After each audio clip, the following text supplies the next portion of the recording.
नमस्कार, हरियाणा न्यूज देख रहे हैं आप और मैं हूं आपके साथ हितेंद्र। हमारे खास कार्यक्रम मुद्दा में आप सभी का स्वागत है। आज मुद्दा में बात होगी हरियाणा विधानसभा के शीतकालीन सत्र पर। सत्र की तारीखों का ऐलान कर दिया गया है। दरअसल मुख्यमंत्री नायब सैनी की अध्यक्षता में कैबिनेट की अहम बैठक हुई, जिसमें एक फैसला विधानसभा के शीतकालीन सत्र पर भी हुआ। सत्र की कार्यवाही 3 दिन चलेगी। प्रस्तावित कार्यक्रम के मुताबिक शीतकालीन सत्र 18 दिसंबर से शुरू होगा। हालांकि इसका अंतिम फैसला बीएसी की बैठक में होगा। सत्र में इस बार किन मुद्दों की गूंज रहेगी, इसी पर करेंगे चर्चा। उससे पहले एक रिपोर्ट आप देखिए।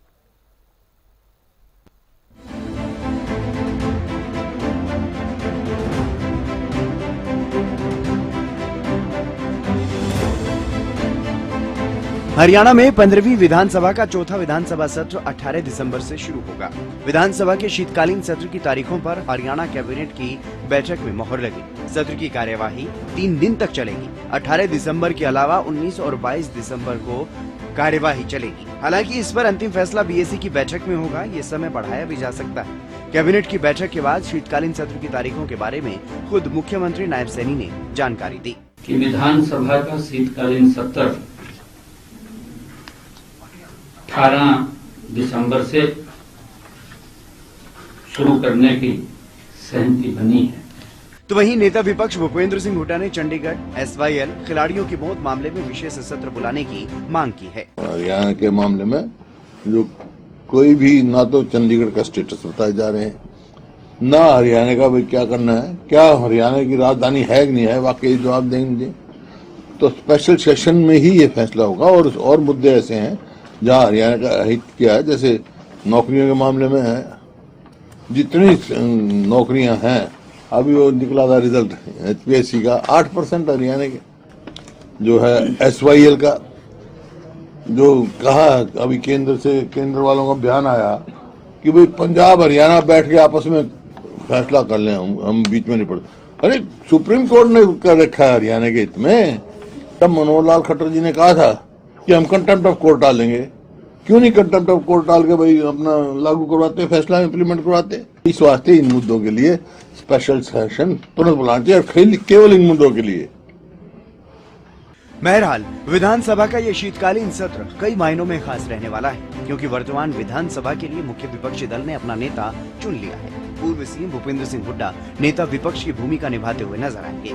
नेता विपक्ष के नेतृत्व में कांग्रेस विधायक सरकार को घेरने की पुरजोर कोशिश करेंगे। प्रदेश में कानून व्यवस्था से लेकर खिलाड़ियों की मौत मामले तक, धान खरीद में कथित घोटाले से लेकर जल भराव समेत, चंडीगढ़ और एसवाईएल समेत कई अहम मुद्दों पर हंगामे के आसार हैं। कांग्रेस की तरफ से वोट चोरी जैसे मुद्दों को भी सदन में उठाया जा सकता है। वहीं इनेलो के 2 विधायक भी सरकार को घेरने की पुरजोर कोशिश करेंगे।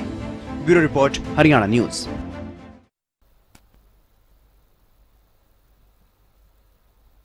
और इसी मुद्दे पर चर्चा करने के लिए मेरे साथ कुछ खास मेहमान मौजूद हैं। भारतीय जनता पार्टी से सुनील फोगाट जी हमारे साथ हैं, सुखबीर नागर जी प्रवक्ता कांग्रेस हमारे साथ हैं, रजत पंजटा जी इनेलो प्रवक्ता हमारे साथ हैं, राजेंद्र जादव जी वरिष्ठ पत्रकार भी हमारे साथ जुड़ गए हैं। आप सभी मेहमानों का स्वागत। सबसे पहले सुनील फोगाट जी, मैं आप ही से शुरुआत करूंगा। विधानसभा के शीतकालीन सत्र की तैयारियां हो चुकी हैं, तारीखों का ऐलान हो चुका है, क्या कुछ तैयारी सत्ता पक्ष की? हितेंद्र जी, आपको और मेरे प्रवक्ता साथियों को और आपके सभी दर्शकों को नमस्कार जी। मेरी आवाज रिवर्ट हो रही है, क्या इसको आप ठीक करवा पाएंगे? जी, मैं बिल्कुल अपील करूंगा अपनी टीम से, आवाज को ठीक करेंगे। हितेंद्र जी, देखिए, स्वस्थ लोकतंत्र में समय समय पर सेशन के द्वारा विपक्ष को भी अपनी बात आधिकारिक तौर पर कहने का मौका मिलता है और एक बहुत ही सुनहरा अवसर होता है किसी भी देश प्रदेश की उन्नति में अपने महत्वपूर्ण योगदान देने के लिए और अपने सुझाव देने के लिए जी।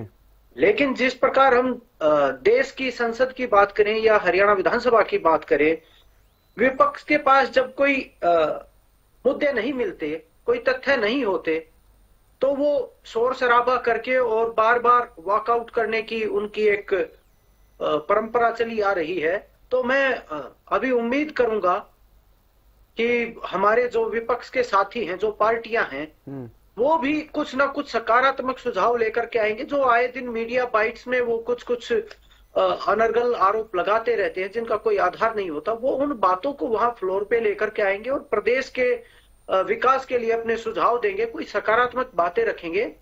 ऐसी हम उनसे उम्मीद रखते हैं। और देखिए, आपने कहा कि क्या तैयारी है सरकार की तैयारी तो आपने आज भी देखा होगा।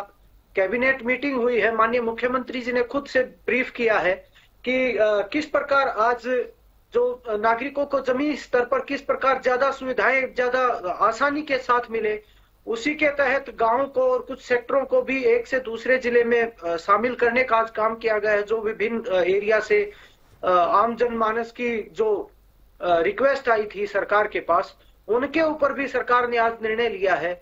और चाहे पुलिस भर्ती के अंदर भी एनसीसी के जो हमारे युवा छात्र हैं, एनसीसी को लेकर के किस प्रकार उनमें रुझान बढ़े एनसीसी की तरफ, किस प्रकार एक देश भक्ति की भावना उनमें और भी जल्दी डेवलप हो, अब किस प्रकार वो शारीरिक रूप से, इन सब चीजों को बढ़ावा देने के लिए एनसीसी को उसमें पुलिस भर्ती में भी उसके सर्टिफिकेट की वैल्यू बढ़ाई गई है। तो इस प्रकार की कल्याणकारी योजनाएं सरकार तो देखिए दिन रात लगी है हमारी माननीय मुख्यमंत्री नायब सैनी जी के नेतृत्व में। लेकिन ये समय होता है विपक्ष के पास सत्ता पक्ष को सुझाव देने का। प्रदेश जिन लोगों ने उनको चुन के भेजा है, उन अपने वोटरों को ये दिखाने का कि हाँ, हमने अपने एरिया की आवाज सदन में उठाई है और हम आपके लिए काम की बात करते हैं वहां पे जाकर के। जिस प्रकार पीछे हमारे जो नेता विपक्ष हैं अभी भी, वो भी पीछे नेता विपक्ष थे, तो पत्रकारों ने उनसे सवाल किया था कि आपने विधानसभा में आवाज नहीं उठाई। माननीय मुख्यमंत्री मनोहर लाल खट्टर जी थे उस समय पे हरियाणा के। तो मीडिया साथियों ने जब ये सवाल पूछा तो उन्होंने कहा था कि मैं विपक्ष का नेता हूं, मुझे किसी को काम बताने की जरूरत नहीं है। तो इस प्रकार की अहंकार की भावना छोड़ करके, इस प्रकार की एक अपने आप में ही संपूर्ण होने की भावना छोड़ करके, फिर मैं वही बात कहता हूं कि जब लोगों के विकास की बात जो करेगा, लोग उसी को अच्छा समझेंगे और ये एक सुनहरा अवसर है कि इसमें को सकारात्मक सुझाव लेकर के आए। ठीक है। सुखबीर नागर जी, नेता प्रतिपक्ष भूपेंद्र सिंह हुड्डा स्पेशल सेशन की मांग कर रहे हैं, लेकिन जब सेशन का ऐलान कर दिया गया, तारीखों का ऐलान कर दिया गया, तो स्पेशल सेशन की क्या जरूरत है? इसी सेशन में अपनी बात को रखा जाए।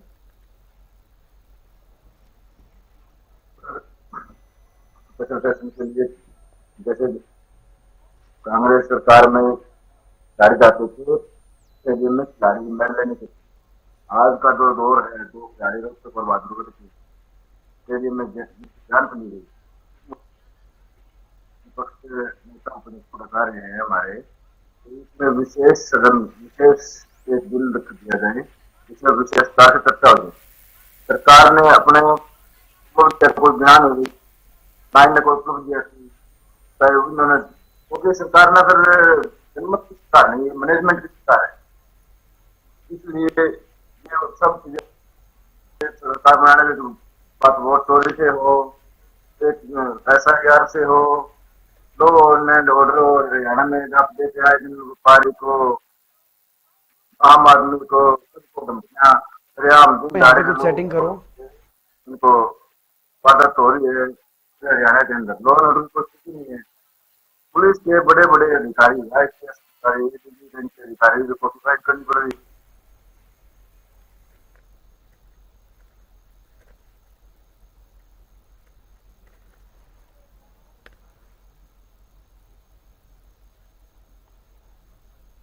सुखबीर जी की आवाज नहीं मिल पा रही है। सुखबीर जी, मुझे सुन पा रहे हैं आप? बोलिए सर। जी जी, अपनी बात पूरी कीजिए सर। हाँ, मैं सुन पा रहा हूँ जी। आपकी आवाज बीच में डिस्कनेक्ट हो गई थी, अपनी बात पूरी कीजिए। तो जब हरियाणा में कोई लॉ ऑर्डर नहीं है, बड़े बड़े अधिकारियों को सुसाइड करनी पड़ रही है, लॉ एंड ऑर्डर मुख्यमंत्री है, उनके अपने भाषा पे कोई लगाम नहीं है, कोई अनाप शनाप जातिगत बातें करके हरियाणा को एक नफरत की आग में जलने का काम कर रहे हैं। ये सब खिलाड़ियों को मेडल लेने के लिए जाते हैं, स्टेडियम में तैयारी करके मेडल ले जाएंगे, लेकिन मिले क्या 2 खिलाड़ियों को मौत। तो इसलिए विशेष सतर्क की जरूरत है सर। जी, यानी कि आप ये तमाम मुद्दे आपकी पार्टी की तरफ से सदन में उठाए जाएंगे। ठीक है। रजत पंजेटा जी भी हमारे साथ हैं इनेलो से। इनेलो की क्या कुछ तैयारी है रजत जी? भाजपा के प्रवक्ता ने यहाँ कहा है कि कोई विपक्ष के पास कोई मुद्दे नहीं है। मुझे लगता है कि उन्हें ध्यान से पहले तो जो क्वेश्चंस लगाए जाते हैं विपक्ष, खासकर हमारे द्वारा हर विधानसभा सत्र के अंदर, उन मुद्दों को अगर वो गंभीरता से नहीं लेते तो फिर जनता की तरफ ये मैसेज जाएगा कि मुद्दे तो बहुत से पहुंचाए जाते हैं विधानसभा में इंडियन नेशनल लोकदल की तरफ से, मगर भाजपा का रवैया जो है वो इतना नकारात्मक है कि वो कहते हैं विपक्ष के पास भी मुद्दे नहीं। कुछ मुद्दे हैं जो मैं अभी गिनाने की कोशिश करूंगा, अगर इनको ये मुद्दे लगते हो तो ठीक है, वरना ये कितने संवेदनशील है हरियाणा की जनता के प्रति उसी से अंदाजा हो जाएगा जी। देखिए, सबसे बड़ा मुद्दा शुरुआत करेंगे धान घोटाले से।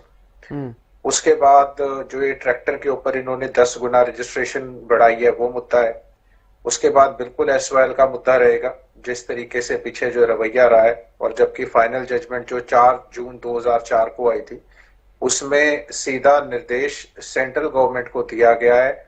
उस ऑर्डर के अंदर ऑनरेबल सुप्रीम कोर्ट ने सेंटर को कहा है कि आप कंस्ट्रक्ट कराएंगे। अब जो हरियाणा को नहीं, अब तो सेंटर के और पंजाब के बीच में बात है, ठीक है। तो हरियाणा को तो सिर्फ उसको जो फाइनलिटी अटेन कर चुकी है, जो 4 जून वाली जो जजमेंट है 2004 की, केवल इसको इम्प्लीमेंट कराएं, उस जो फाइनल जजमेंट जो ऑर्डर है ऑनरेबल सुप्रीम कोर्ट के, वो एग्जीक्यूट होना है।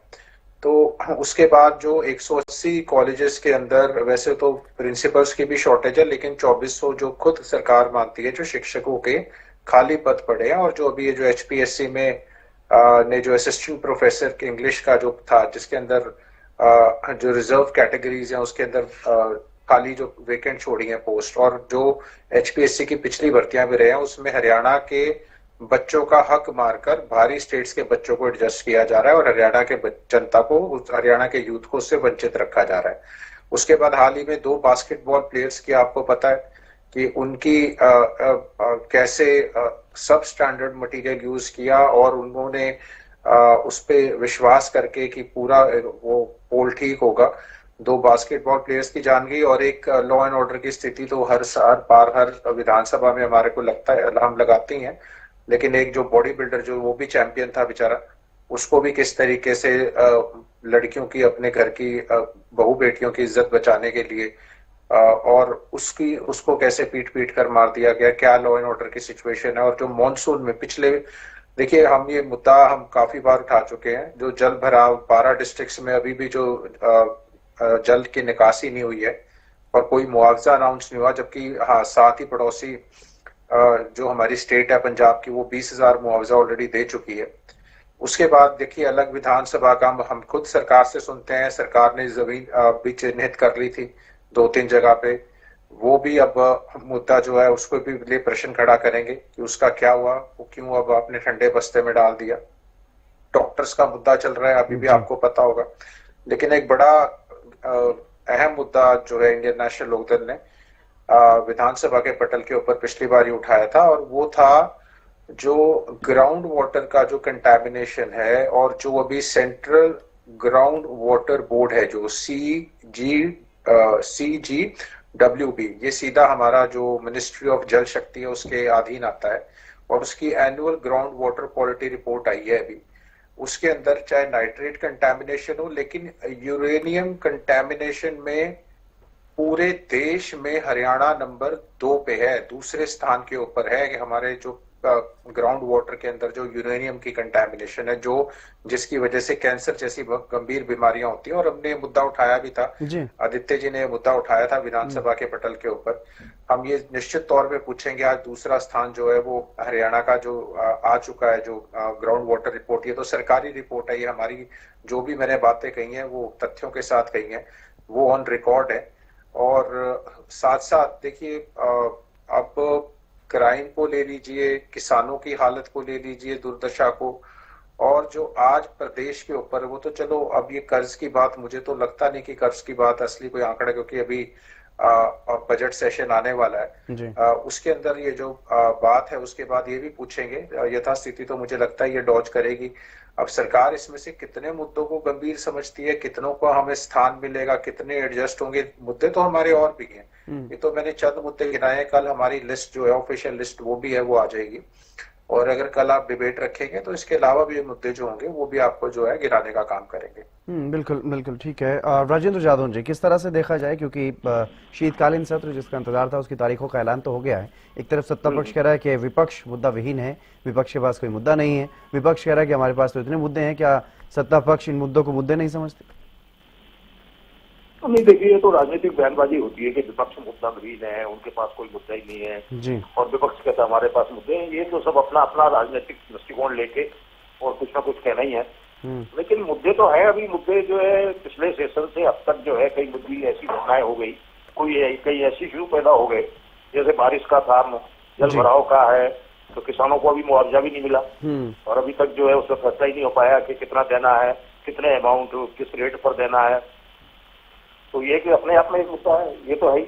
इसके अलावा लॉ एंड ऑर्डर का मुद्दा तो बना ही हुआ है हरियाणा में काफी समय से, वो चला ही आ रहा है। जो मतलब जो जिस तरह के गैंगस्टर सक्रिय हैं और जिस तरह से फिरौती वसूल मांगी जा रही है, वो इस तरह के जो, तो ये अपने आप में एक मुद्दा है। दूसरा ये है कि अभी खेल ढांचे का भी मुद्दा खड़ा हो गया, 2 खिलाड़ियों की मौत हो गई खेल के मैदान में, तो वो भी एक मुद्दा ही है। वो तो ये है कि किस तरह से हुई और ये लापरवाही किसकी तरफ से हुई और वास्तव में आगे के खेल ढांचे को ठीक करने के लिए सरकार क्या कर रही है, तो ये भी एक मुद्दा है। इसके अलावा जो पुलिस महकमे में घटनाएं हुई, एक आईपीएस ने सुसाइड कर लिया, फिर एक एएसआई ने कर लिया, तो उसमें फिर क्या ये क्या कारण रहे, अभी तक तो जो है एसआईटी जांच में भी कोई उसका खुलासा नहीं हो पाया कि क्या वास्तव में कि क्या रीजंस रहे और क्यों हुआ है, उन्होंने आत्महत्या क्यों की। वो बता रहे हैं कि वो जांच में 3 सुसाइड नोट मिल गए अलग अलग तरह के, तो उनकी असलियत क्या है, तो ये भी एक बड़ा विषय है। और सरकार अभी तक वो जो है जांच इस तरह से हुई है कि अभी तक उसकी सच्चाई सामने नहीं आ पाई, तो ये भी एक मुद्दा है बड़ा। पुलिस महकमे में इस तरह से हो रहा है कि वसूलियों को लेकर ये हुआ, तो वसूलियों को लेकर मुकदमा दर्ज हो रहा है। तो ये है कि करप्शन को लेकर सरकार कहती रही जीरो टॉलरेंस है हमारा, लेकिन ये देख लो कि बिना खर्ची बिना पर्ची का तो मामला चलता है, लेकिन इस तरह की घटनाएं भी हो रही है कि पुलिस महकमे में किस तरह की वसूलियां और मंथलियां का जिक्र हो रहा है। अब वो वास्तविकता क्या है उसमें तो इसकी सच्चाई सामने आना चाहिए जांच से, तो वो भी एक मुद्दा है। और भी ये मुद्दे अभी जो है ये भर्तियों में भी जो जिस तरह से चल रहा है कि हरियाणा के अभ्यर्थियों को मौका नहीं मिल रहा, बाहर से आ रहे हैं। अभी वो शायद प्रोफेसर इंग्लिश की भर्ती में वो जो पदों के अनुपात में वो पूरी भर्ती नहीं हो पाई, सब सिलेक्ट नहीं हो पाए, तो ये भी एक मुद्दा है। मुद्दे कई हैं, तो ये इस पर विपक्ष किस तरह से काम करता है ये तो उसके कला कौशल के ऊपर निर्भर करता है कि वो सरकार को किस तरह से जो है मजबूर करता है कि वो कुछ उसको कार्य करने के लिए सक्रिय करने में सफलता हासिल करे, कि वो किस तरह से उसको उठाता है मुद्दों को कि उसको और अब तो मुख्य विपक्षी दल के पास नेता विपक्ष भी हैं, अब तो और भी जोर शोर से उठने चाहिए मुद्दे। हाँ जी, किस तरह से देख रहे हैं राजेंद्र जी आप? हाँ जी, वो ये देखिए कि नेता विपक्ष है तो मुझे लगता है कि अब ज्यादा बुलंदी के साथ वो काम होगा, विपक्ष की आवाज और मजबूत होगी जी। तो ये है वो जिस तरह से तमाम ध्यानाकर्षण प्रस्ताव और कार्य स्थगन प्रस्ताव जिस तरह से लेके आते हैं तो वो ज्यादा दबाव के साथ सरकार पर काम कर सकेंगे। विपक्ष होता ही इसलिए किसी भी सदन में कि वो सरकार को जो है सक्रिय रखने का काम करे और वास्तविक स्थिति में लेकर आए कि वही सरकार जो है बहाने ना बनाए या बयानबाजी में ही मुद्दों को टालती रहे और समय पर काम करे और रियल लोगों को रिलीफ दे, लोगों को राहत मिले, हर वर्ग को राहत मिले। तो ये है कि मुद्दे हैं और वो भी पंजाब के साथ जो मुद्दे चले हुए वो चंडीगढ़ का मुद्दा, अभी विधानसभा का जो अलग जमीन अलॉटमेंट का प्रस्ताव था उसके बारे में ये खबर निकल कर आई है कि केंद्र सरकार ने उसको नामंजूर कर दिया और ये कहा कि भाई जैसी स्थिति उसी में काम करते रहो। तो ये भी एक मुद्दा है कि भाई सरकार क्यों विफल हुई है कि उस प्रस्ताव को क्यों नहीं स्वीकार करवा पाई, उसको इम्प्लीमेंट क्यों नहीं करवा पाई। नहीं तो पहले तो बड़ा वो उसमें बहुत स्पीड दिखाई जा रही थी कि बस जमीन अलॉट हो गई और लैंड फॉर लैंड मिल रही है और विधानसभा भवन बनना ही जा रहा है। इसके बाद एकदम साइलेंस आ गया और फिर साइलेंस के बाद ये आ गया कि वो प्रस्ताव ही खारिज हो गए। बिल्कुल, अब तो ऐसा साइलेंस है कि उस पर कोई बात ही नहीं हो रही है। ठीक है सुनील फोगाट जी, मुद्दे तो कई हैं, आप कह रहे हैं कि विपक्ष के पास मुद्दा नहीं है, लेकिन विपक्ष को तो आप मुद्दा थाली में परोस करके दे रहे हैं, चाहे वो चंडीगढ़ वाला मसला हो, SYL HPSC में जो भर्तियों की बात है उसमें 8% ही हरियाणवी बताए जा रहे हैं, मुआवजे की बात है, खिलाड़ी का मौत मामला है, इतने सारे मुद्दे तो आप खुद विपक्ष के सामने कहीं ना कहीं थाली में परोस के दे रहे हैं। फोगाट साहब। जी जी हितेंद्र जी, देखिए जो भी आपने मुद्दे गिनवाए जी, इनके अंदर धरातल पे कितनी सच्चाई, मैं फिर वही बात कहता हूं कि धरातल पे कितनी सच्चाई है उन बातों में, वो आप बताइए। कि सरकार तो विपक्ष का आवाज उठाए ना उठाए, सरकार उसमें खुद तत्पर रहती है किसी भी मुद्दे को लेकर। और ये जो सबसे बड़ी बात मेरे साथी अभी बैठे हैं जर्नलिस्ट, उन्होंने जो विधानसभा के बारे में उठाई, तो वो पहले भी ये बात माननीय मुख्यमंत्री जी ने भी क्लियर की है कि 2029 से पहले नया विधानसभा भवन हमारा बनके तैयार होगा। 2029 की जो नई विधानसभा आएगी उससे पहले हमारा विधानसभा भवन बनके तैयार होगा। इस बात के लिए उन्होंने आश्वस्त किया है। ठीक है, कुछ टेक्निकल प्रॉब्लम आ सकती है बीच में, क्योंकि चंडीगढ़ भी अलग से एक स्वतंत्र उनका है क्षेत्र है, तो वहां पे कोई टेक्निकल इश्यूज आते हैं तो उसमें कोई ये बात नहीं होती कि ठंडे बस्ते में डाल दिया। वो तो एक तय समय सीमा, ये तो विपक्ष के साथी तो देश के जो नया संसद भवन बनके तैयार हुआ उसके बारे में भी आश्वस्त नहीं थे, वो बनेगा नहीं बनेगा, कब नहीं बनेगा। तो ये देखिए, इनकी टीका टिप्पणी निकालना इन लोगों का काम है, बिल्कुल ये करते रहें। और चाहे किसान के मुआवजे की बात करते हैं मेरे साथी, तो सरकार ने पहले ही अनाउंस किया हुआ है। और जो बिजली के बिल भरने की बात थी उनको भी 6 महीने का एक्सटेंशन माननीय मुख्यमंत्री जी ने पिछले दिनों दिया था कि आप 6 महीने बाद तक भी आप बिजली के बिल भर सकते हैं। तुरंत उन पे बिल भरने पे भी रोक लगा दी गई थी। और मैं छोटा सा उदाहरण देता हूं हितेंद्र जी, इनके मेरे विपक्ष के साथियों के कितने किसानों के लिए सेंसिटिव है मैं बताता हूं। जब 2024 का जो चुनाव था विधानसभा का, तो उस समय में जो किसानों को बड़ा नुकसान हुआ था, क्योंकि बारिश कम होने की वजह से धान की फसल कम हुई थी। तो हमारी सरकार ने, माननीय मुख्यमंत्री नायब सैनी जी ने प्रत्येक किसान को जहां जहां धान की फसल कम हुई थी, प्रत्येक एकड़ 2000 रुपए के हिसाब से किसान के खाते में 90 करोड़ रुपए डालने का काम किया था। उस चुनाव के अंदर भी हमारी विपक्ष के साथियों ने और खासतौर से कांग्रेस पार्टी ने यह बहुत बड़ा मुद्दा बनाया था कि भारतीय जनता पार्टी ने, इनके नेताओं के बयान आज भी पब्लिक डोमेन में है कि भारतीय जनता पार्टी ने 2-2 हजार रुपए देकर के किसानों की वोट खरीद ली। कितना बड़ा आरोप था। क्या हरियाणा का किसान मात्र 2,000 रुपए में अपनी वोट किसी को दे देगा? ये किसान के प्रति इनकी सहानुभूति है। दूसरा मुद्दा इन्होंने उठाया कि भारतीय जनता पार्टी ने बीपीएल कार्ड बना के फ्री में राशन बांट के लोगों की वोट ले ली। ये भले मानस जब तक ये बात नहीं समझेंगे कि हरियाणा का आदमी आत्मसम्मान के साथ रहने का वाला इंसान है, वो ना तो किसी के फ्री राशन के चक्कर में वोट देता, ना किसी के मुआवजे के चक्कर में वोट देता।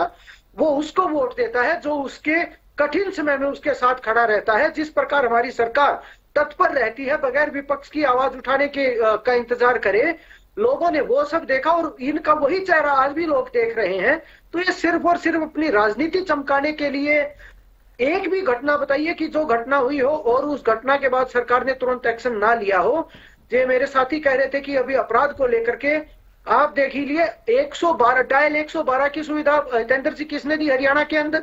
आप 5 से 7 मिनट में पुलिस आपके आसपास होती है, 5 से 7 मिनट में आप फोन करिए, पुलिस की गाड़ी पहुंचती है आपके पास।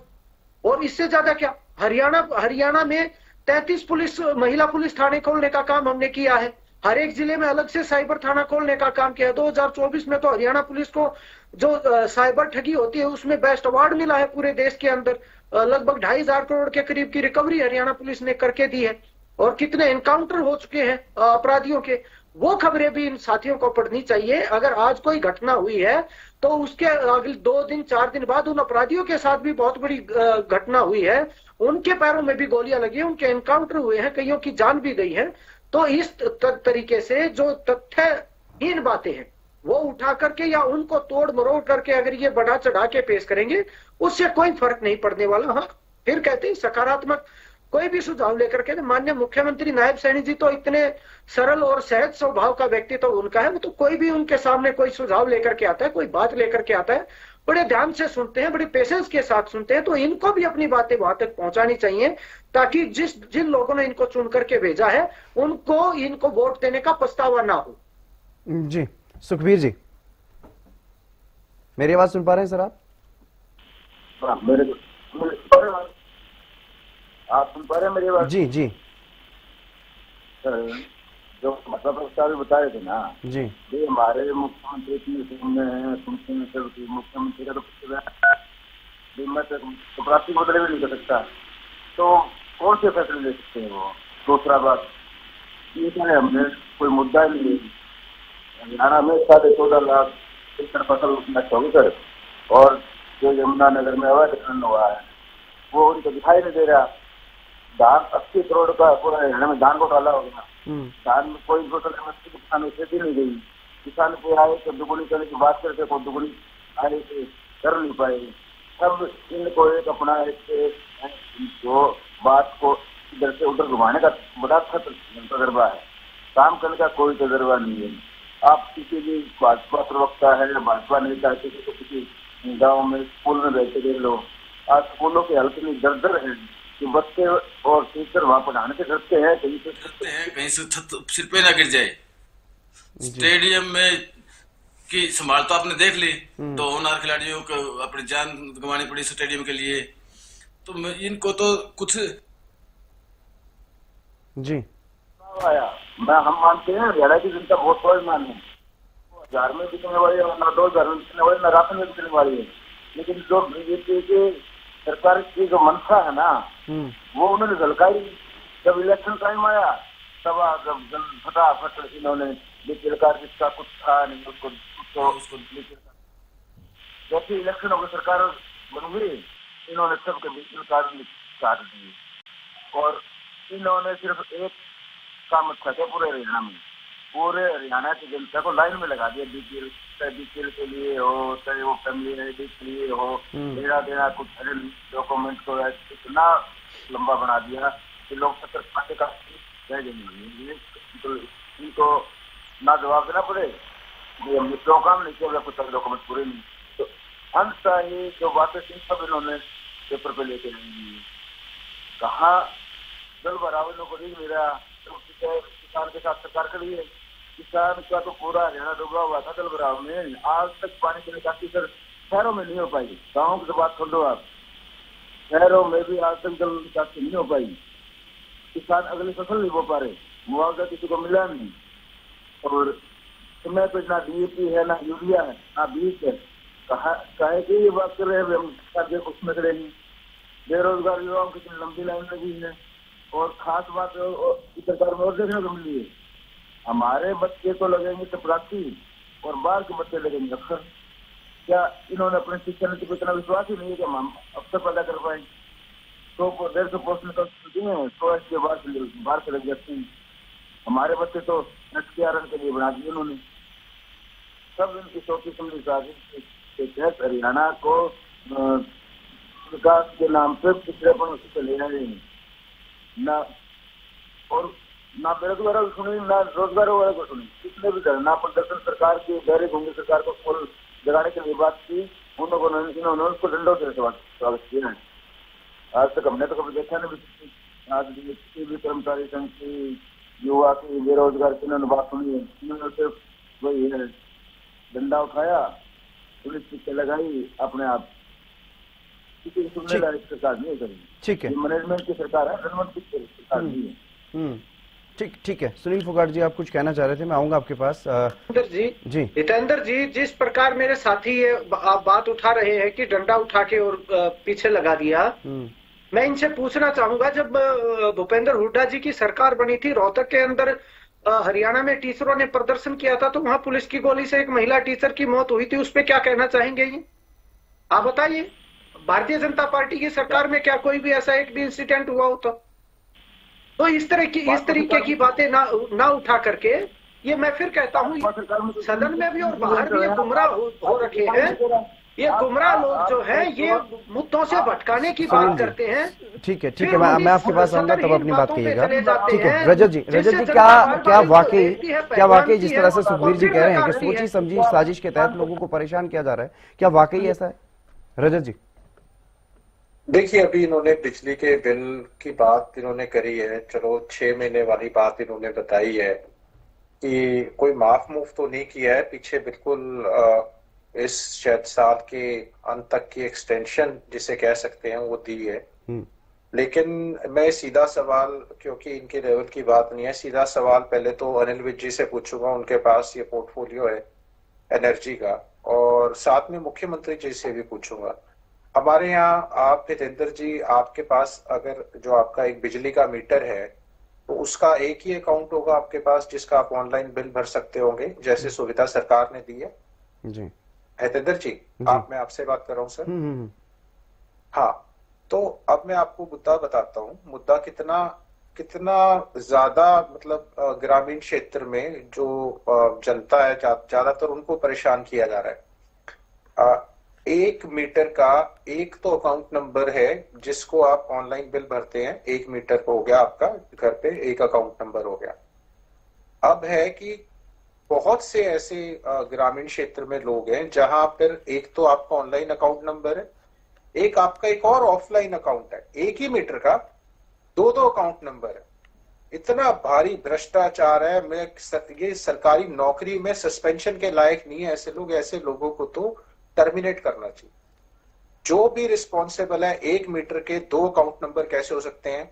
एक ऑनलाइन बिल आएगा, एक ऑफलाइन बिल आएगा, और ऑफलाइन उनका ऐसा खाता खड़ा किया, लाखों के बिल इकट्ठे कर रखे हैं इन्होंने, लोगों को ऐसे परेशान कर रहे हैं ये लोग। ये सीधा अनिल विज जी से, अनिल विज कहते हैं ना, मेरा नाम अनिल विज है, अनिल विज जी ये सारी रिकॉर्ड निकलवाइए, इंक्वायरी करवाइए, किस किस के आपने ऑनलाइन और ऑफलाइन जनता को क्यों परेशान कर रहे हो, जब आप 1 मीटर का एक ही अकाउंट नंबर होगा, 2 नहीं हो सकते। दूसरी बात, इन्होंने कहा कि भाजपा सरकार के अंदर एक भी व्यक्ति गोली से नहीं मरा। आपकी सरकार में लगभग 100 लोग जो हैं वो सरकारी गोली के शिकार हुए। आप ही के राज के अंदर झज्जर जला, आप ही के राज में रोहतक जला, आप ही के राज में नूह के दंगे हुए, आप ही के राज में नूह दंगों की वजह से कंपनियों ने पलायन किया, गुड़गांव बंद रहा, गुड़गांव में मस्जिद में जला के मारा गया, फरीदाबाद में दंगे हुए, उसके बाद पंचकुला जला आप ही के राज के अंदर, डेरा सच्चा सौदा वाला, कितने लोग पुलिस गोली से मरे थे। बाबा राम रहीम वाला मुद्दा आप ही की सरकार के अंदर हुआ। आप कह रहे हो हमारी सरकार में एक भी नहीं हुआ? कितने आपको जानकारी नहीं है किसी चीज की। दूसरा एक और बड़ा महत्वपूर्ण मुद्दा, एक मिनट सुनील जी मैं आ रहा हूँ आपके पास, आप इंतजार कीजिए, आप अपना जवाब सोच करके रखिएगा। सुनील जी जवाब सोच करके रखिएगा, मैं आ रहा हूँ आपके पास, अभी चर्चा खत्म नहीं हो रही है।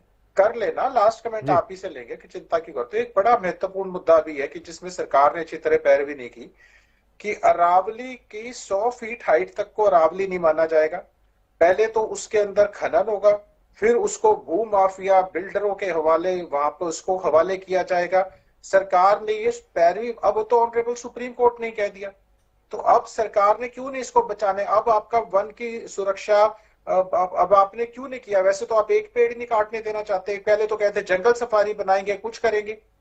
ये आपने ये क्या कर दिया? आपने तो बुरा हाल कर दिया। तो पहाड़ के पहाड़ खत्म कर देंगे, तो आप भू माफिया के हवाले और खनन के हवाले बर्बाद कर दोगे ऐसे ये प्राकृतिक जो पहाड़ियां हैं। ऐसे तो बहुत सी, फिर तो आप एक काम करो, यहाँ पे शुरू हो जाती हैं जो जितनी भी 100 मीटर से नीचे, उन सबको समतल मैदान बना दीजिए। आपको तो इको बैलेंस का, कुछ एनवायरमेंट का कोई लेना देना ही नहीं है। आपके राज के अंदर हो क्या कह रहा है? इतने बड़े बड़े मुद्दे हैं और आप इतने संवेदनशील हो, आपने ये बात कैसे कह दी कि तथ्यहीन बात है? सभी चीजों के तथ्य हैं। अगर आपके पास तथ्यों की जानकारी नहीं है तो ये आपकी कमी है, ये विपक्ष की कमी नहीं है। ये आप सत्ता के बैठे प्रवक्ता हो, आपके पास तथ्य होने चाहिए।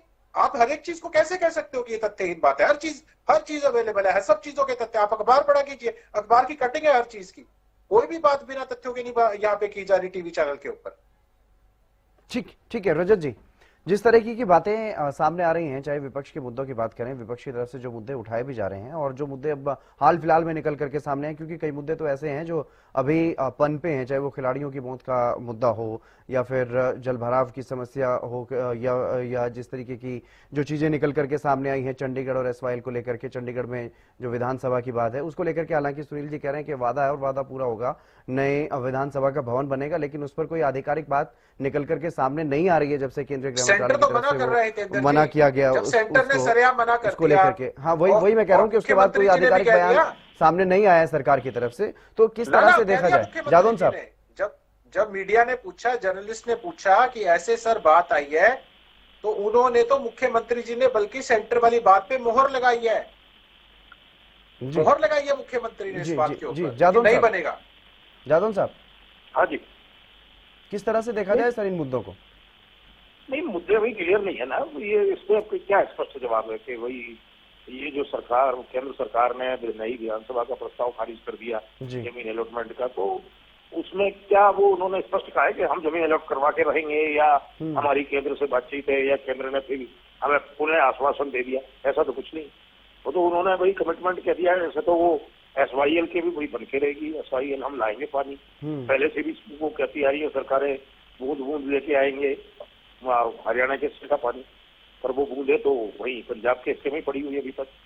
तो ये कोई ऐसा खुलासा नहीं है क्लियर कि भाई ये हम इस तरह से लेके आएंगे, इस तरह से काम करवाएंगे, ये कुछ भी स्पष्ट नहीं है। ये तो ये है कि अब वो कैसे स्वीकार करें कि भाई हम कुछ करवा नहीं पाएंगे, ये तो कोई कहने को तैयार ही नहीं होगा। प्रस्ताव उनका ही था कि भाई नई विधानसभा बनेगी, बड़ी जोरों से उस पर चर्चा हो रही थी, बड़ी जो यूटी की टीम आई, उसने भी इंस्पेक्शन किया, जमीन देखी, वो सारी तमाम बातें तय हुई, ये है। फिर लैंड फॉर लैंड का वो सारा मतलब फॉर्मूला तय हुआ, तो अब वो अगर वो कैंसिल कर दिया है, तो वो विवाद भी खड़ा किया जा रहा है ना पंजाब की तरफ से, बड़ी आपत्तियां जी। तो मुझे लगता है कि वो पंजाब के रुख को देखते हुए फिर उसको ड्रॉप कर दिया गया।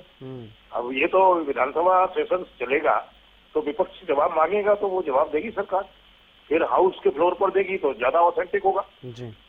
ये है जी। तो लेकिन जो स्पेशल सेशन की मांग भी की जा रही है इन मुद्दों को लेकर, मुख्य रूप से चंडीगढ़ SYL और जो HPSC का जो मसला हुआ है उसको लेकर के स्पेशल सेशन की मांग की जा रही है अलग से। क्या अलग से विधानसभा सत्र की जरूरत है, या जो सत्र अब जिसकी तारीख का ऐलान कर दिया तय हो गया है तो अब स्पेशल का क्या? तो वही तो इसलिए वो एक उसकी अर्जेंसी पर जोर देने के लिए ये मांग की जाती है कि भाई स्पेशल सेशन बुला लो जी। तो ये है, अब तो वो तय हो गया है। अब तो आज 8 है, 10 दिन बाकी है, तो 10 दिन में क्या होने वाला है? फिर स्पेशल सेशन बुला लो, फिर जनरल सेशन भी आ गया, तो फिर वो उसका कोई अर्थ नहीं है, वो तो इसी में चर्चा हो जाएगी। स्पेशल एंड जनरल दोनों कंबाइंड हो जाएंगे। तो ये है, विपक्ष को किस तरह से सरकार को बाध्य करता है कि वो सही स्थिति रखे, या वो जनता की जो आकांक्षाएं हैं हरियाणा की जनता की, उनको पूरा करने के लिए कदम उठाए, क्योंकि लोगों ने सरकार को तो चुना इसलिए कि वो उनकी सारी आकांक्षाओं को पूरा करे। तो ये जनता की आकांक्षा ही है कि हरियाणा विधानसभा के लिए एक बढ़िया नया भवन बने जहां उसको पर्याप्त जगह मिलती हो जी। ये तो अब देखते हैं कि सरकार क्या जवाब देती। 2.5 दिन का है हितेंद्र जी, इसे केवल 2.5 दिन का रखा है जो समय की अवधि है। वो तो बीएससी की बैठक होगी ना सर फाइनल, उसमें इनेलो के प्रतिनिधि भी जाएंगे, तो वो तो उसके बाद तय होगा कि कितने दिन का है। लेकिन अभी टेंटेटिव जो प्रोग्राम है वो 3 दिन का बताया जा रहा है, वो खैर बीएससी की बैठक में तय होगा कि कितने दिन का होगा। लेकिन सुनील फोगाट जी, आप भले ही यहाँ पर बैठ करके कह दें कि मुद्दे सारे तथ्यहीन हैं और विपक्ष सिर्फ अपनी राजनीति करने के लिए बातें कर रहा है, लेकिन बातें तो हैं ना, मुद्दे तो हैं, और मुद्दे आपकी तरफ से दिए जा रहे हैं। विशेष रूप से चंडीगढ़ का मुद्दा, विधानसभा का मुद्दा और SYL का मुद्दा, जिन मुद्दों में कहीं ना कहीं सुप्रीम कोर्ट के जो फैसले आए वो भी हरियाणा के फेवर में, लेकिन उसके बावजूद भी हरियाणा को ना हरियाणा के हक का पानी मिल रहा है, ना चंडीगढ़। हालांकि चंडीगढ़ का एक अलग विषय हो गया, चंडीगढ़ को यूटी बनाने का केंद्र सरकार ने अभी एक विधेयक लाने की कोशिश थी, लेकिन उसको वापस ले लिया। लेकिन जो चंडीगढ़ में हरियाणा विधानसभा का नया भवन बनना था, उसको लेकर के एक अलग से बखेड़ा खड़ा कर दिया है बीजेपी ने। नहीं, देखिए, भारतीय जनता पार्टी ने हितेंद्र जी कोई बखेड़ा खड़ा नहीं किया है। केंद्र सरकार और हरियाणा सरकार में तो बीजेपी है ना, केंद्र सरकार की तरफ से अगर रिजेक्शन किया गया तो किस पर ब्लेम दूं, किसको ब्लेम दूं? नहीं, बिल्कुल देखिए, अब इसका ये मतलब नहीं कि केंद्र में भारतीय जनता पार्टी की सरकार है और हरियाणा में है तो हम जो भी चाहेंगे वो करवा लेंगे। उनके अपने नॉर्म्स हैं, केंद्र सरकार का अपना काम करने का तरीका है, उसको पूरे देश को देखना है। हरियाणा सरकार का अपना एक हित जुड़े हुए हैं नई विधानसभा भवन के साथ। हम अपना पक्ष रखेंगे, केंद्र अपना पक्ष रखेगा। लेकिन ये बात तय है हितेंद्र जी की जब नया परिसीमन आएगा तो सीटें बढ़ेंगी, विधायक बढ़ेंगे, उनके बैठने के लिए भी ज्यादा जगह चाहिए होगी। उस समय पे निश्चित तौर से एक नए विधान सभा भवन की जरूरत होगी, तो उस चीज को भी पूरा किया जाएगा। ठीक है, आज वो अगर किसी कारण की वजह से रिजेक्ट कर दिया गया है, नया प्रपोजल बनाएंगे, दोबारा से फाइल लगाएंगे, दोबारा उसकी पैरवी हरियाणा मजबूती के साथ करेगा। लेकिन आप ये बात बताइए कि ये जो SYL का मुद्दा और विधानसभा भवन का मुद्दा, ये तो बहुत पुराना पेंडिंग है। इन मेरी पुरानी पार्टी जो अभी बात कर रहे हैं, इन लोगों ने क्या किया उसके ऊपर? देखिए, कम से कम भारतीय जनता पार्टी की सरकार में जिस प्रकार से मीटिंग हुई है, चाहे दोनों प्रदेशों के मुख्यमंत्रियों को बिठा करके, अब विडंबना की बात यह है कि हरियाणा के अंदर भारतीय जनता पार्टी की सरकार है, केंद्र के अंदर भारतीय जनता पार्टी की सरकार है, लेकिन पहले पंजाब में कांग्रेस और अब आम आदमी पार्टी। तो वहां जिस प्रकार से वहां की पंजाब की सरकार ने लोगों की भावनाओं को भड़काने के लिए, आप देखिए किस प्रकार से बड़ा फैसला किया। ये जो इनेलो के साथी यहाँ बात कर रहे हैं, इन्हीं के वहां पे जो भाई, एक इनकी तरह भाई का एक पारिवारिक रिश्ता ये बताते हैं बादल परिवार के साथ। और कांग्रेस पार्टी की भी वहां सरकार रही, यहाँ भी कांग्रेस की सरकार रही, केंद्र में भी उस समय पे रही। ये लोग नहीं ला पाए और वहां की सरकार ने उस जमीन को ही वापस कर दिया किसानों को, उनके पैसे मुआवजा भी उनका उठा दिया गया। मुझे लगता है 2014 में हरियाणा में बीजेपी की सरकार बन गई थी, केंद्र में भी, और पंजाब में किसकी सरकार थी? जी बिल्कुल, अकालियों के साथ थी। हाँ, गठबंधन में थे, उसमें थे ना आप लोग? जी जी और बिल्कुल। कितने समय तक साथ रहे उस दौरान? लेकिन मैं ये कहता हूँ हितेंद्र जी उस समय के प्रयास आप देखिए, लेकिन गठबंधन में, मैं फिर वही बात कहता हूँ, गठबंधन में भी हम पूरी तरीके से एक जो पार्टियां होती हैं, कोई भी पार्टी अपना पूरी तरीके से अपना पक्ष नहीं रख पाती, अपनी बात नहीं मनवा पाती, उनके लोकल हित जुड़े होते हैं उस लोकल पार्टी के, उस क्षेत्र के वहां पे। तो इस वजह से वो सारी चीजें नहीं सिरे चढ़ पाई, तो गठबंधन टूटा भी। आज वो अलग है, हम अलग हैं, चाहे वो इस मुद्दे की बात हो, चाहे किसी भी मुद्दे की बात हो। अब तो सुप्रीम कोर्ट का फैसला आ गया ना, उसको मनवाना है केंद्र सरकार को, वो तो अलग अलग भी हुए हम सॉरी, अब तो सुप्रीम कोर्ट के फैसले के बाद केंद्र सरकार को इसमें फैसला करवाना है ना, तो केंद्र सरकार करवाए इसका समाधान। जी बिल्कुल, उस बारे में आप देखिए, अभी पिछले 1 साल के अंदर ही कितनी मीटिंग हो चुकी है केंद्र सरकार के साथ भी, लेकिन मीटिंग के अंदर पंजाब के मुख्यमंत्री का कुछ और रवैया रहता है, बाहर आकर के कुछ और हो जाता है। देखिए हितेंद्र जी, ये बात कहना बड़ा आसान है कि अब तो आपकी सरकार है, कोर्ट ने कह दिया, लेकिन जमीनी स्तर पे जब वहां पे काम होगा तो वहां के लोगों की भावनाएं किस प्रकार भड़काई जा रही हैं। अगर वहां पे कल को कोई भोले वाले किसानों को आगे करके वहां की सरकार अपनी ओछी राजनीति खेलने का काम करती है, तो किसी गरीब को या किसी अनजान व्यक्ति को उसका खामियाजा ना भुगतना पड़े, यही सारी चीजें सोच के बैठ के एक बीच का रास्ता निकालने की कोशिश की जाती है। उसमें भी अगर किसी को राजनीति दिखती है तो वो बड़ा दुर्भाग्यपूर्ण है। लेकिन ये तय बात है कि इन सारे मुद्दों को अगर कोई सुलझा सकता है तो वो निश्चित तौर से, और इस 2029 तक मैं कहता हूं, आप और हम यहाँ बैठे होंगे हितेंद्र जी, 2029 तक इन सारे बड़े जो मुद्दे हैं इनको सुलझाने का अगर किसी में मादा है तो भारतीय जनता पार्टी की सरकार में हो, और हम निश्चित तौर से इन मुद्दों को सुलझाएंगे। ठीक है, पंजेटा साहब कुछ कहना चाह रहे हैं? जी पंजेटा साहब। देखिए, पहले तो मैंने फिर भी कहा था, अब सरकार के प्रवक्ता है तो तथ्यों के साथ बात करेंगे तो ज्यादा अच्छा है। जब एक मैटर देश की सबसे बड़ी अदालत के अंदर विचाराधीन है, मतलब अगर एक मैटर जो है वो सब जुडिस है और ऑनरेबल सुप्रीम कोर्ट के अधीन है वो, और हम क्या कर रहे थे, बैठे तो हमारे टाइम में ही जो ये 4 जून 2004 का जो फाइनलिटी अटेन कर गया था ऑनरेबल सुप्रीम कोर्ट की जो ऑर्डर है, जो जजमेंट है, उसमें साफ कहा गया है कि सेंटर ने जो है वो यूनियन गवर्नमेंट ने कंस्ट्रक्ट कराना है SYL कनाल को under supervision of high powered committee, और पंजाब को जो है वो जमीन देनी थी। आपने कहा कि वो जमीन जो है वो किसानों को वापस देनी थी, तो 17 उसको स्टे लग गया था 17 मार्च 2016 को, और यूनियन होम सेक्रेटरी, पंजाब के चीफ सेक्रेटरी एंड DGP वो इसके ज्वाइंट रिसीवर होंगे, और जो लैंड है SYL की सारी वो उसको नहीं छेड़ा जाएगा, वो गवर्नमेंट की प्रॉपर्टी रहेगी। और 10 नवंबर 2016 आप ही की सरकार थी जो 2004 के अंदर जो पंजाब ने वो पंजाब टर्मिनेशन जो एग्रीमेंट था, एक्ट था 2004 का, जो 1981 को भी जिसमें जल संधियां निरस्त की थी, तो वो इलीगल था। तो ऑनरेबल सुप्रीम कोर्ट का फुल बेंच की जजमेंट आ गई थी, उसके अंदर भी उन्होंने कहा था कि जो हाईएस्ट कोर्ट अगर फाइनलिटी ऑर्डर रिटेन कर चुके हैं तो उसके बाद कोई स्टेट गवर्नमेंट जो है कोई एक्ट उसके अगेंस्ट पास नहीं कर सकती।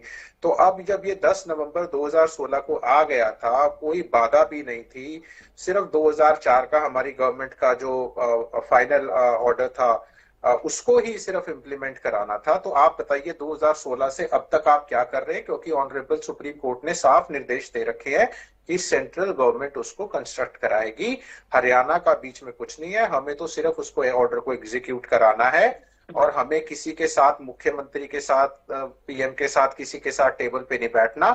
ऑनरेबल सुप्रीम कोर्ट ने हमें किसी के साथ बैठने को नहीं कहा, किसी मीटिंग के लिए नहीं कहा, किसी चाय पत्ती के लिए नहीं कहा, किसी चीज के लिए नहीं कहा भैया।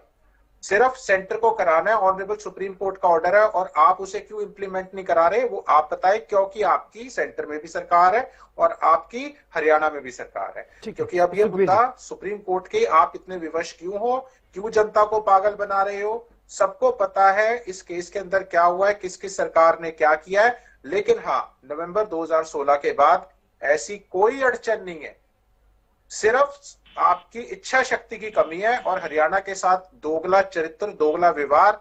और अपने आप को ट्रिपल इंजन की सरकार मत कहा करो। जब आप एक तरफ कह देते हो ना कि सेंटर को तो सभी स्टेट्स को देखना है, हरियाणा को क्यों देखे, फिर ट्रिपल इंजन की सरकार किस बात की है भैया? जब आप सेंटर में भी हो तो हरियाणा के हक में कोई तो फैसला लो। किसने हाथ बांध रखे हैं? क्या पंजाब के इलेक्शनों ने हाथ बांध रखे हैं क्या आपके? ये बड़ा सवाल है अपने आप में, क्योंकि पंजाब के इलेक्शन भी सामने है। सुखबीर जी, मेरी आवाज सुन पा रहे हैं सर? सर, सारा मामला ये जी पंजाब इलेक्शन है और किसानों को देख के तो बीजेपी सरकार बिल्कुल खुश है ही नहीं। आज वो बात भी कह रहे हैं कि हम किसान, भोले वाले किसान, जब इनको अब पंजाब में इलेक्शन है, वोट लेने तो किसानों के भोले वाले, और जब किसानों को अपना हक मांगने के लिए जाना पड़ता है तो रास्ते में किले बिछाते, दीवार लगाते, सारे उनको उग्रवादी बताते, उपद्रवी बताते, ये काम करते हैं। जिनको बस समय के साथ कोई अधिक फैसला लेने की ताकत तो है नहीं। जब ये सारा काम सेंटर का है, चाहे SYL का हो या बड़े मुद्दे हैं दो राज्यों के, तो सेंटर को निपटाना पड़ेगा।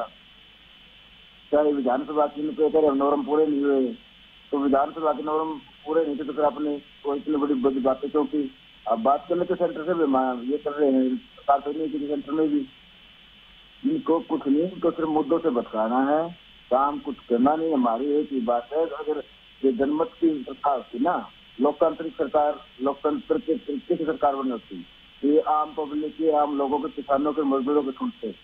ये सब मैनेजमेंट किया हुआ है इलेक्शन कमीशन को, ईडी को, इसकी सरकार की, इन्होंने आम पब्लिक और आम जनता से कोई ज्यादा वो नहीं सर, लेना देना नहीं है। ये तो सिर्फ अपना, अब जो विधानसभा का विशेष सत्र की बात इसलिए इन सिर्फ अपने जो फायदे के जो प्रस्ताव पास करने हैं उन्हीं पर काम करना है, आम जनता से दूर रहना है। इसलिए हमारे नेता बीजेपी लीडर भी कह रहे हैं खिलाड़ियों का मुद्दा, धान घोटाले का मुद्दा, विशेष तौर से लेकिन जादौन साहब अगर देखा जाए जो मुद्दे बताए जा रहे हैं विपक्ष की तरफ से, उनमें सबसे ज्यादा कहीं ना कहीं मुझे ऐसा लग रहा है कि चंडीगढ़ का मुद्दा इस बार ज्यादा अहम रहने वाला है। क्या आपको भी ऐसा ही लग रहा है?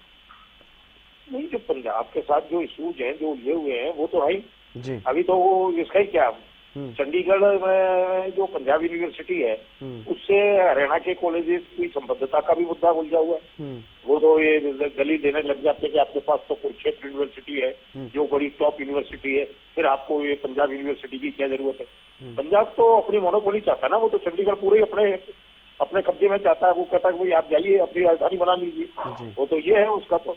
अब और हरियाणा तो पंजाब के सामने हर मुद्दे पर हारता ही रहा है, वो कोई प्रोग्रेस नहीं हो पा रही, ना कुछ कर पा रहा है। अब पहले तो सेंट्रल, देखिए सारे मुद्दों को राजनीति खा गई। पहले मालूम है जब कांग्रेस की सरकार हरियाणा में होती थी तो पंजाब का जो कांग्रेस लीडरशिप थी वो हमेशा हरियाणा के हित के विपरीत बात करती थी कि पानी देने के लिए हमारे पास आएगी। कैप्टन अमरिंदर सिंह ने तो एक जो है टर्मिनेशन ऑफ एग्रीमेंट एक्ट पारित करवा दिया, बिल्कुल। फिर वो जो है राष्ट्रपति ने रेफरेंस करके सुप्रीम कोर्ट को भेजा। इसके बाद सुप्रीम कोर्ट ने कहा कि ये अवैध है, ये जो एक्ट है उन्होंने रद्द कर दिया। इसके बाद फिर हियरिंग हुई, जो पंजाब की प्ली थी सुप्रीम कोर्ट में कि पानी हमें दिया जाए, SYL बनाई जाए, तब फिर वो 10 नवंबर 2016 को फैसला है। इसके बाद तो राजनीति खा जाती है ना। अकाली दल की सरकार थी तो बीजेपी अपने अलायंस पार्टनर को नाराज नहीं करना चाहती थी, तो उन्होंने कहा जी हम तो कोर्ट के बाहर ही फैसला कर लेंगे। तो सुप्रीम कोर्ट ने कहा कि भाई चलो आप फैसला करो, बातचीत करके तय कर लो, नहीं तो फिर आप नहीं करोगे तो हम करेंगे। जी। वो तब से वो सुप्रीम कोर्ट के बाहर ही चल रहा है, बैठ के हो रही है बस, और कुछ नहीं हो रहा।